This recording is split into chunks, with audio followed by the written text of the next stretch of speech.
Okay, I wanted to do a quick video on power, and it shouldn't take too long. We are basically defining power as the rate at which work is completed. So rate which work is done or is completed.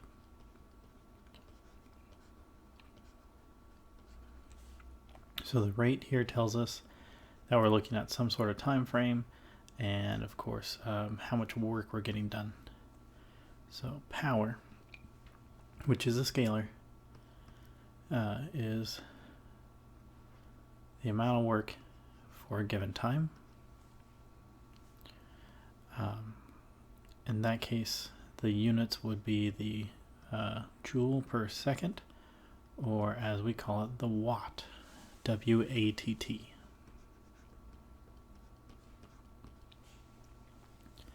There's a couple other ways we can look at power. We can use work energy theorem.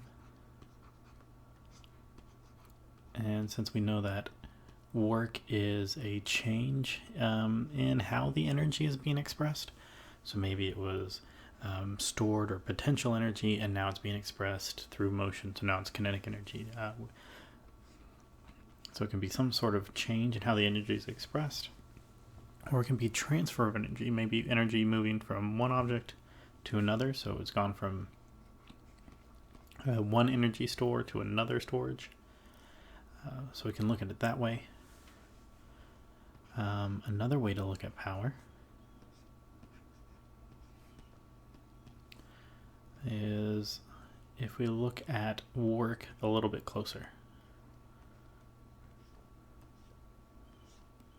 We know that work is force for some parallel displacement or some change in position, as long as it's parallel. So if we do a little algebra here, we could think of it as the force times the displacement. And we see here that that's speed or velocity. In this case, since we're talking about a displacement, this is going to be velocity. So we can view power as the force required to maintain a certain constant speed or velocity. I'm hesitant to say velocity because imagine if you have like a generator and maybe it's hooked up to like a light bulb or something. Well, if it has a hand crank there that you're turning,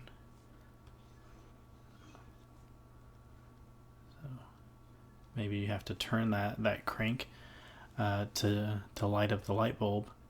I don't want to call it a constant velocity because that handle on the crank is constantly turning.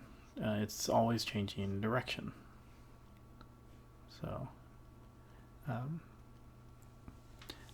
either way, you can think of when it comes to motors or generators, the power is the force it's applying to get that velocity or that speed there. And that's power. There's not much to it.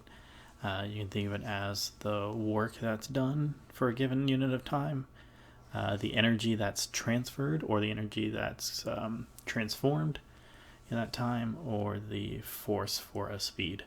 So work is basically how strong and how far. Power is how strong and how fast. And that's it for power. Thank you.